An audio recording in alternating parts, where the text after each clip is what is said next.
안녕하십니까. 암호화폐 정보를 전달해드리는 닥터 비트맨입니다. 현재 시간은 2022년 6월 23일 목요일 오후 1시 25분을 지나고 있습니다. 아마 지금 점심을 다 드신 분들도 계실 거고 다시 업무로 복귀하신 분들도 계실 것 같은데 현재 비트코인의 가격이 2만 달러 부근에서 참 답답한 시간들 반복되고 있습니다. 이러한 시장 상황 속에 암호화폐 시장에는 여전히 많은 소식들이 나오고 있는데요. 오늘 남은 시간도 잘 마무리하시길 바라면서 내용 바로 시작하도록 하겠습니다. 구독과 좋아요, 알림 설정 부탁드립니다. 네, 며칠 전만 해도 비트코인의 가격을 기준으로 21,800달러까지 상승을 하며 정말 23K까지 숨도 쉬지 않고 오르겠구나 이렇게 생각을 했던 시장의 모습이 참 아쉽게도 어제부터 하락을 하였습니다. 오늘 장중에 2만 달러가 일시 무너진 모습 또한 보여주었는데 그래도 다시금 2만 달러를 회복하며 이게 무너지느냐 아니면은 조금 더 상승을 해서 상승을 좀 더 지켜주느냐 상승분을 지켜주느냐에 따라 단기 방향성이 결정될 수밖에 없겠죠. 한번 가격 코인마켓캡에서 확인하고 넘어가도록 하겠습니다. 시가총액 1위의 비트코인의 경우는 전날 대비 0.85% 하락했습니다. 2194달러. 이더리움의 경우는 전날 대비 1.69% 하락한 1075달러를 나타내고 있으며 시가총액 7위로 에이다가 다시 올라왔습니다. 0.27% 상승한 0.46달러대. 우리 게르게 코인 리플 XRP의 경우는 0.07달러 올랐습니다. 0.32달러를 나타내고 있으며 비트코인의 도미넌스는 43.1%, 이더리움의 도미넌스 14.6%를 나타내며 여전히 암호화폐 시장의 강력한 시장 지배력을 나타내고 있습니다. 과연 선물 투자자들 분들은 어떠한 포지션 비율이 어떻게 되는지 한번 간단히 보도록 하겠습니다.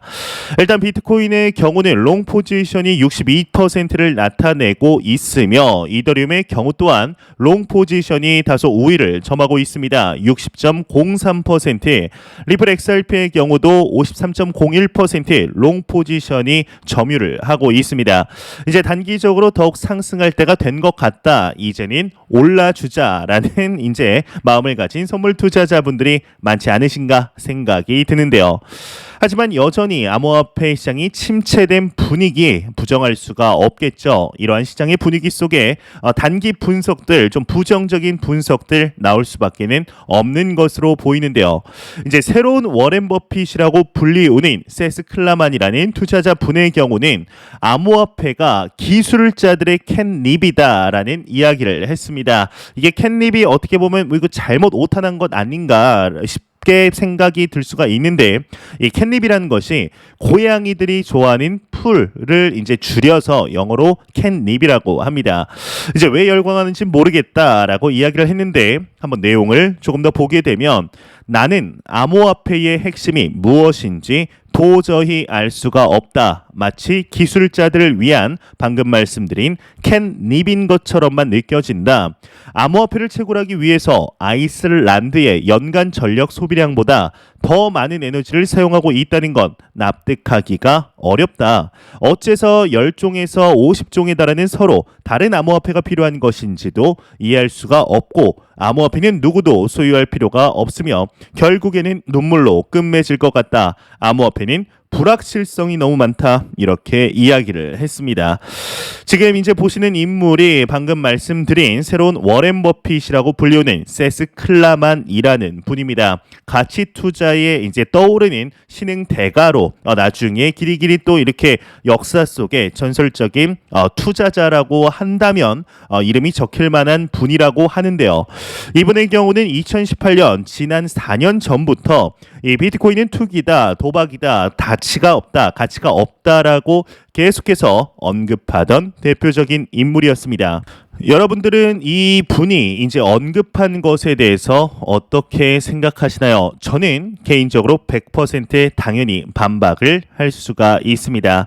일단 비트코인의 가치에 대해서 여러분들은 어떻게 생각하시나요?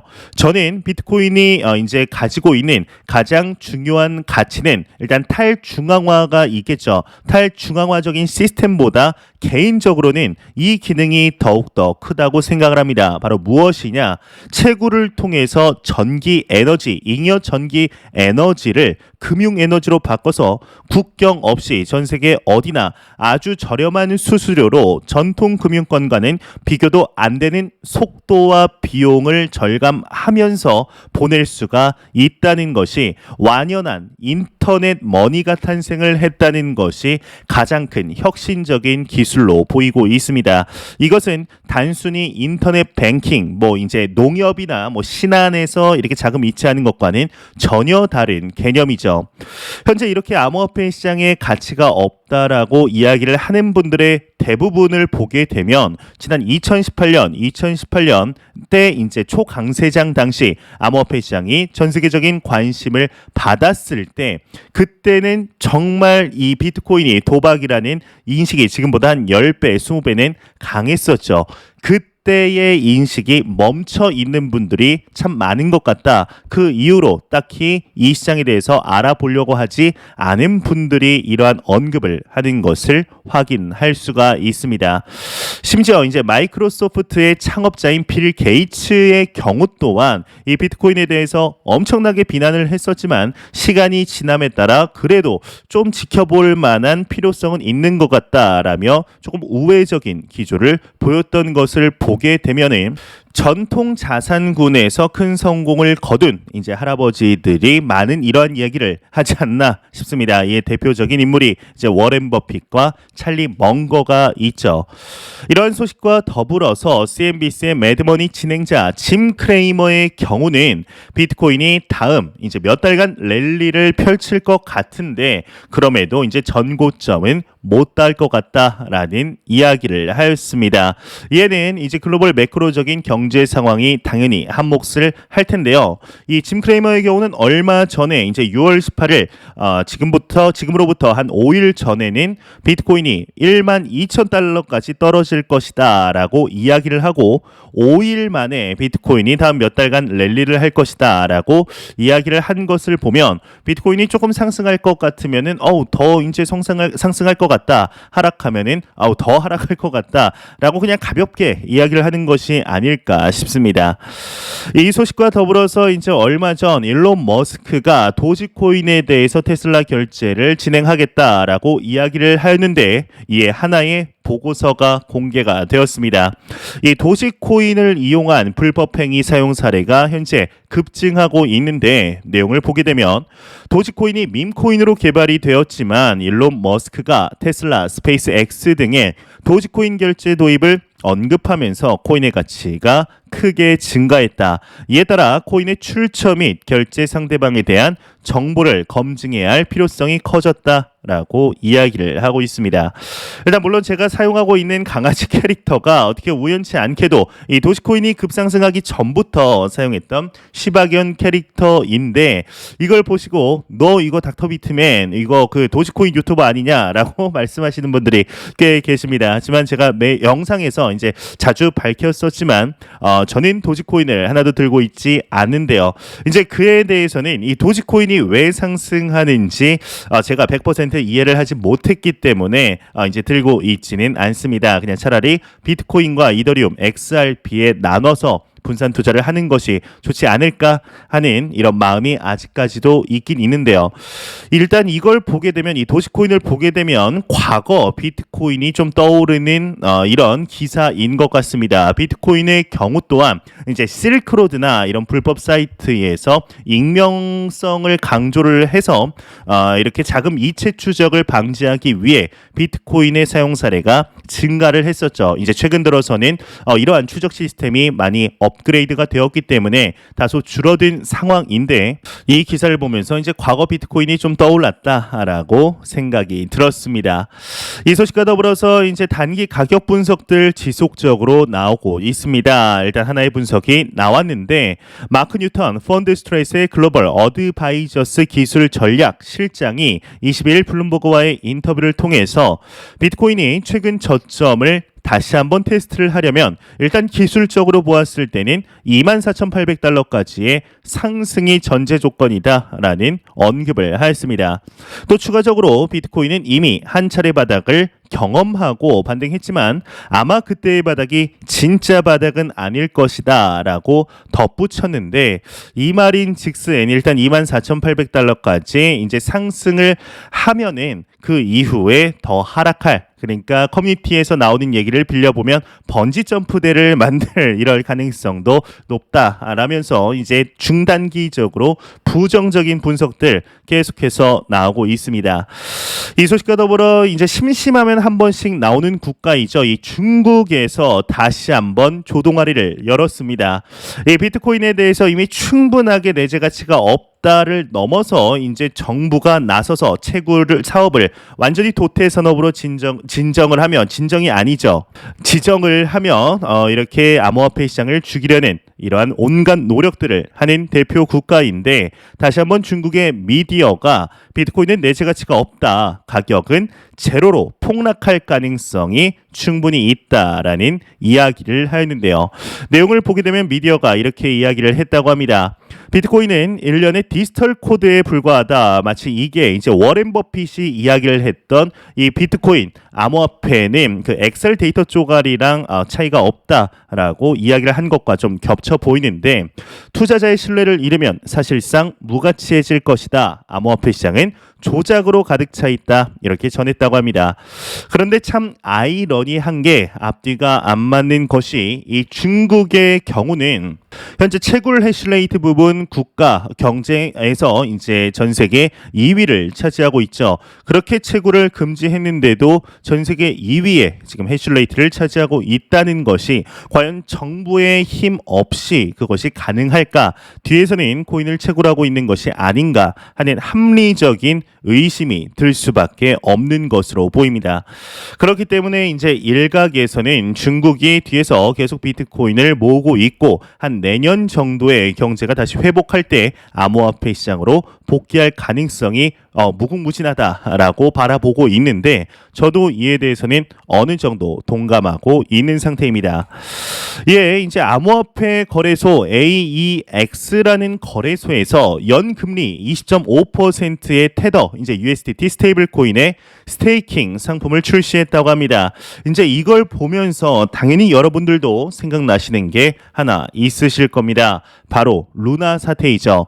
루나의 사태가 앵커 프로토콜을 통해서 이제 20%의 이자를 주겠다라고 이야기를 하고 이제 얼마 지나지 않아 이제 폭락이 된 것인데, 여기서 AEX 측이 사용자에게 지급할 이자가 이제 중국 더저우 채굴장에 보유하고 있는 엔트마이너 S19 채굴기 21,000대에서 나오는 채굴 수익을 통해서 이자를 주겠다. 이제 암호화폐 약세장이 지속되다 보니 우리가 채굴기를 처분하는 것보다 차라리 유동성을 확보하는 것이 훨씬 더 적은 비용이 든다. 라는 이야기를 하였습니다. 이제 말 그대로 차선책으로 지금 이렇게 상품을 만들겠다는 것인데, 이에 대해서 혹시나 이제 생각이 있으신 분들은 조금 더 생각을 해보시는 게 좋지 않을까 싶어서 좀 가져와 봤습니다. 지금 20%, 30%의 이제 두 자릿수대의 이자를 준다는 것이 사실상 정말 그만한 수익 모델이 있어야 되는 것인데 참 쉽지가 않은 것이죠. 이에 대해서 혹시 고려하고 계신 분들이 있다면 충분하게 생각을 해보시고 리스크 다 따져보신 후에 진행을 하셨으면 좋겠습니다. 그냥 개인적으로는 안 하시길 추천드리겠습니다. 이 소식과 더불어서 이제 암호화폐 시장의 홍보 기업이라고 불리우는 대표 홍보 기업 마이크로스트래티지의 CEO 마이클 세일러가 트위터를 통해 다시 한번 언급을 했습니다. 이 비트코인이 폭풍우 치는 바다 위의 구명보트이다라는 언급을 했는데, 좀 더 내용을 보게 되면 비트코인은 지금 가라앉고 있는 배에서 내려야 하는 전 세계 모든 사람들에게 희망을 제공한다. 우리는 사상 최악의 금융 위기 속에서 새로운 산업의 탄생을 목격하고 있다. 이렇게 덧붙였습니다. 일단 이게 비트코인이 가라앉고 있는 배라는 게 아닌 것이죠. 여기서 가라앉고 있는 배라고 지칭하는 것은 전 세계적인 경제 상황을 이야기하는 것인데, 이제 러시아와 우크라이나의 전쟁, 그리고 중국의 코로나 봉쇄 추세로 인한 이제 원자재, 공급망 쇼크 등으로 인해 인플레이션이 진행되면서 온갖 자산 시장들의 거품이 가라앉으며 폭락을 하는 이 시기에 디플레이션의 강한 자산, 이 비트코인만이 살아남을 것이다라는 이야기를 하고 있습니다. 참 안타까운 게 이 마이클 세일러의 경우는 현재 비트코인의 엄청난 손실을 보고 있다. 미실현 손익이 어마어마한 규모이다라는 이야기들도 나오면서 이 커뮤니티를 중심으로 약간의 조롱 섞인 목소리가 나오고 있습니다. 그렇지만 이 마이클 세일러가 이렇게 비트코인에 대해서 긍정적으로 바라보며 장기적인 미래에 대해서 이렇게 손실을 보고 있음에도 낙관적으로 바라보고 있는 것이 단순히 그간 해왔던 언급들이 있었기 때문에 자존심이 상해서 이렇게 이야기를 하는 것일까요? 저는 아니라고 생각을 합니다.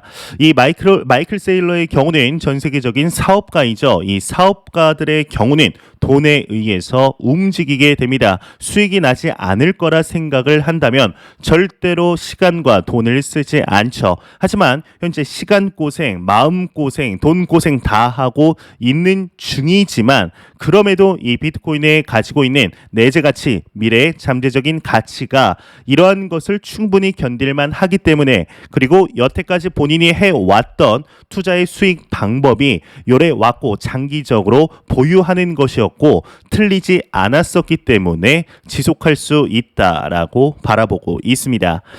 이 소식과 더불어서 이제 BTIG 애널리스트의 경우는 코인베이스가 시장 침체를 견딜 힘이 있다라는 이야기를 했습니다. 이게 뭔 말이냐면 이제 BTIG의 경우는 투자 은행이라고 하는데요. 이 코인베이스의 목표 주가를 380달러에서 290달러로 낮췄다고 합니다. 다만 주식 포지션은 매수를 유지했다고 하는데 최근에 셀시우스나 바벨 파이낸스의 상황을 고려할 때 지금의 암호화폐 침체가 계속 유지될 것으로 보인다. 지금의 암호화폐 시장 침체가 가져오는 영향을 무시하는 건 아닌데 코인베이스가 살아남을 수 없다라고 생각하는 것은 잘못된 것으로 보인다. 규모와 자본력을 감안할 때 폭풍을 견딜 수 있을 것으로 보인다 이야기를 하고 있습니다. 그렇다면 지금 코인베이스의 주가는 과연 얼마일까요? 네, 참 안타깝습니다. 이제 51.91달러를 나타내고 있는데 6개월 만에 80%의 거의 지금 이더리움의 하락폭과 비슷하게 지금 하락을 했다라고 볼 수가 있습니다. 비단 이러한 상황은 이제 코인베이스뿐만 아니라 전 세계적으로 암호화폐 거래소 아니면 암호화폐 사업자들에게 닥친 비슷한 상황인데요. 참 이러한 침체장이 하루빨리 좀 벗어나기를 진심으로 바래 보겠습니다. 이 소식과 더불어서 하나의 서베이 이제 설문조사가 이뤄진 것 같습니다. 이제 남미에서 이루어졌는데 남미의 소비자 절반이 암호화폐로 결제를 해봤다라고 헤드라인이 장식이 되어 있죠. 한번 내용을 보게 되면 마스터카드가 올 3월에서 4월 전 세계 3.5만 명을 상대로 진행한 2022 신규 결제 지수 서베이에서 남미 소재 응답자의 51%가 암호화폐 결제를 이용한 경험이 있다 이렇게 답을 했다고 합니다. 3분의 1은 일상용품 구매에 스테이블 코인을 이용했다고 답을 했으며 남미 응답자의 54%는 암호화폐 투자 성과가 낙관적이라고 말을 했다. 3분의 2는 기존 결제 방식과 암호화폐 결제 혼용을 위해 유연성이 개선되길 희망한다 라고 답을 했습니다. 또한 이들 중 60% 이상은 신뢰할 수 있는 기관이 직접 발행하거나 지원하는 암호화폐가 투자 또는 결제 수단이 될 수 있다 이렇게 답을 했는데 이건 앞서 이제 말씀을 드렸듯이 이제 남미라든가 아프리카 제3세계 국가들의 경우는 중앙 정부의 신뢰도가 상당히 무너졌습니다. 또한 자국 화폐의 가치가 하락을 했죠. 이에 썩은 동아줄이라고 한다 하더라도 지금 의지할 수 있는 건 탈중앙화를 지향한 이 암호화폐, 비트코인을 기반으로 한 암호화폐밖에 없다. 이 자체만으로도 새로운 가치를 창출했다라고 말을 할 수가 충분히 있지 않을까 하는 개인적인 생각이 듭니다.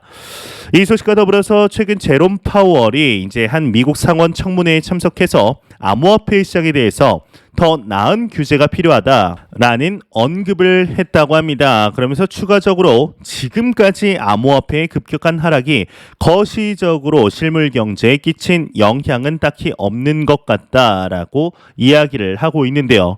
지금 매 영상 말씀드리지만 규제 프레임워크가 중요하다. 규제를 정하는 게 중요하다라는 이야기들이 고위 임원들 전 세계 국가에서 나오고 있습니다.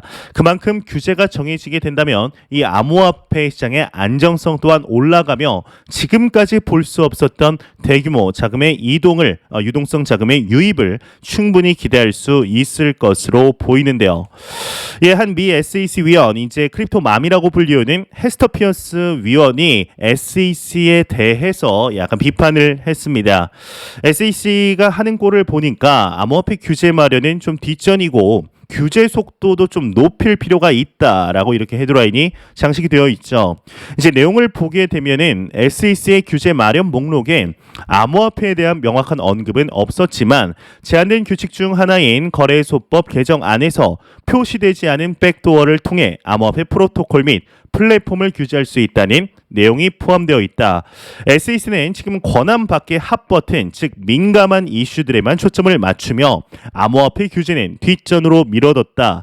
추가적으로 SEC는 핵심 임무와 동떨어진 제안들의 자원을 할애하는 대신에 이 투자자 보호 및 시장 운영 핵심 문제에 초점을 맞추도록 의제를 재조정해야 한다. 이렇게 강조를 했다고 합니다.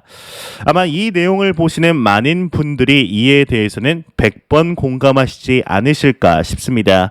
현재 암호화폐 시장의 관할권이 미국에서 규제 기관이 정확하게 정해지지 않았음에도 마치 SEC가 본인들인 것 마냥 그리고 규제 밖에 이제 사건들을 끄집어내서 사건을 점점 부풀리기를 하는 것 또한 시간 끌기를 하는 것 여러분들도 충분히 아시리라 생각이 듭니다. 이러한 것이 정해지기 위해서는 방금 전 말씀드린 규제적인 문제가 완비가 돼야 할 텐데요. 최근에 신시아 루미스 의원이 발의한 법안에 SEC보다는 CFTC 상품선물거래위원회가 차라리 암호화폐 시장을 담당하는 것이 훨씬 낫겠다라는 이야기가 나옴으로써 SEC도 최근에는 약간은 좀 똥줄 좀 타지 않을까 하는 생각이 드는데요. 과연 SEC가 이제 제정신 차리고 암호화폐 시장에 대해서 좀 건전하게 건강하게 규제를 잡는 모습을 보여주게 될지 한번 기대해 보도록 하겠습니다. 매일같이 나오는 리플 XRP에 관한 소식 오늘도 또한 나왔습니다. 이제 새 사무처를 설립한다고 하는데 캐나다의 토론토에 설립을 한다고 합니다. 엔지니어링 허브 역할을 한다고 하는데요. 일단 캐나다의 경우는 암호화폐 시장에 상당히 이제 우호적인 국가이죠. 이제 현물 ETF가 승인된 몇 안 되는 국가인데 내용을 좀 보게 되면은 이제 브래드 갈링 하우스 입방형의 경우는 암호화폐와 블록체인은 엔지니어들이 어려운 문제를 해결하도록 놀라운 기회를 제공한다. 이러한 솔루션은 전 세계적인 가치 이동에 영향을 미칠 가능성이 높다. 이번 토론토 사무처 설립은 리플의 입지를 넓혀줄 것이다. 이야기를 하였습니다. 현재 리플사와 SEC 간의 소송이 굉장히 400일 넘게 거의 이제 500일 가까이 돼 가는데 진행이 되는 상황 동안에서도 미국 외의 국가에서 암호화폐 시장에 리플사의 사업을 확장하는 모습을 보여주었습니다. 이번 연도 안에 이 소송이 마무리될 것으로 보이는데요. 좀 하루빨리 마무리되고 규제 정해지고 현물 ETF 승인돼서 다시 한번 다른 자산들과는 완전하게 디커플링, 특히 주식과 이제 완전하게 디커플링 돼서 나홀로 상승하는 모습 보여주길 진심으로 바라보겠습니다. 안 보고 가면 섭섭하겠죠. 마지막 크립토 공포 탐욕 지수입니다. 이제 전날과 동일합니다. 11포인트를 기록하며 하지만 여전히 이제 극단적인 공포 단계 익스트림 피어를 나타내고 있습니다. 이 지수는 0이면 공포, 100이면 낙관을 의미하게 되죠. 현재 암호화폐 시장이 참 좋지 않습니다. 참 어려운 시장 상황인 것, 글로벌적인 매크로 경제 상황들이 시장의 매도 압력을 가중시키는 상황이라는 것을 절대로 부정할 수는 없습니다.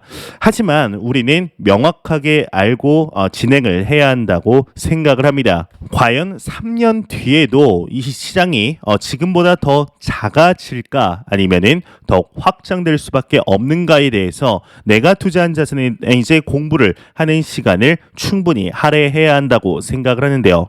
저는 매 영상 말씀드리지만 100% 확신을 하고 있습니다. 지금의 시장 당장의 많은 요인들 때문에 하락을 하고 어려운 시간을 보내고 있지만 3년 뒤, 5년 뒤, 그리고 10년 뒤 우리의 인생을 바꿀 만한 기회가 지금이라는 것을 저는 명확히 알고 있습니다.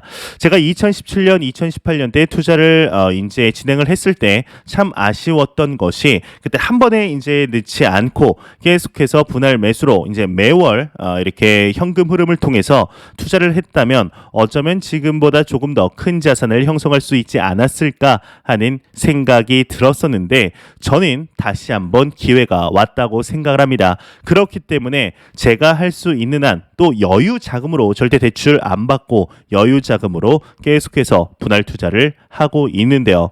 과연 앞으로 3년에서 5년 뒤 우리는 어떠한 미래 그리고 어떠한 상황을 후회하고 아니면 만족하고 있을지 지금의 선택에 따라 그 차이, 여러분들의 자산의 차이는 천차만별로 차이가 나지 않을까 하는 생각이 듭니다.